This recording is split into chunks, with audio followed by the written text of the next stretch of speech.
Let's mic बयानबाजी। नमस्कार। Let's mic बयानबाजी में मैं हूं आपके साथ महेश सिंह। राहुल गांधी ने गंभीर आरोप लगाया है कि प्रधानमंत्री नरेंद्र मोदी को ब्लैकमेल किया जा रहा है। राहुल ने कहा है कि मोदी इजराइल ईरान युद्ध से बने हालात पर चर्चा से बच रहे हैं और वे कॉम्प्रोमाइज्ड पीएम है।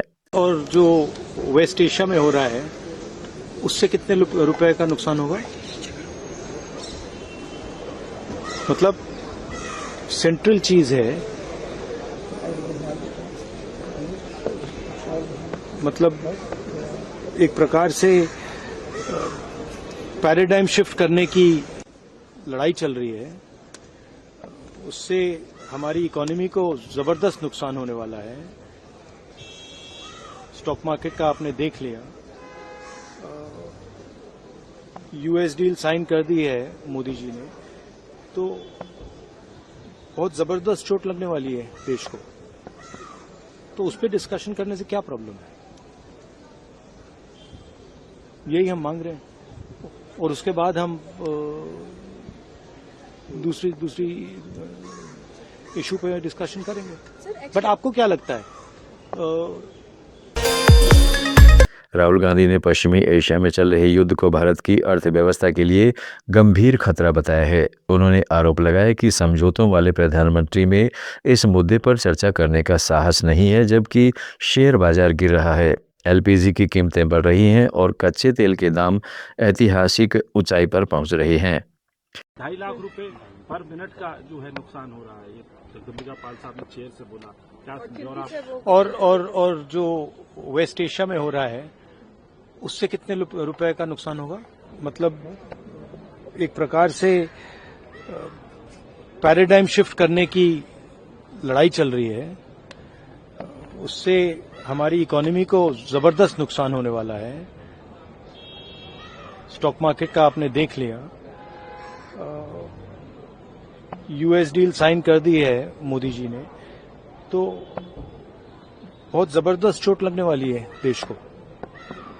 तो उस पर डिस्कशन करने से क्या प्रॉब्लम है? यही हम मांग रहे हैं और उसके बाद हम दूसरी इशू पे डिस्कशन करेंगे। बट आपको क्या लगता है?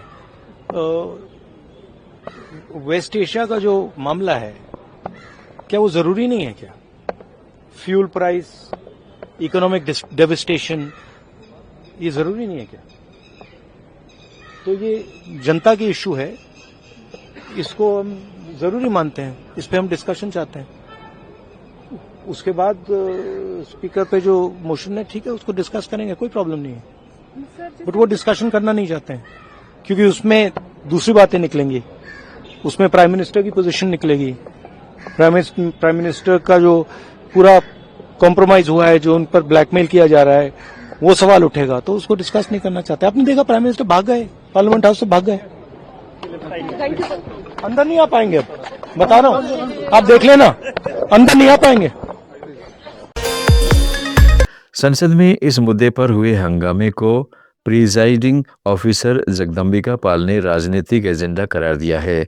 उन्होंने कहा है कि संसद चलाने पर हर मिनट 2.5 लाख रुपए खर्च होते हैं और इस गैर जिम्मेदाराना व्यवहार से जनता के पैसे की बर्बादी हो रही है।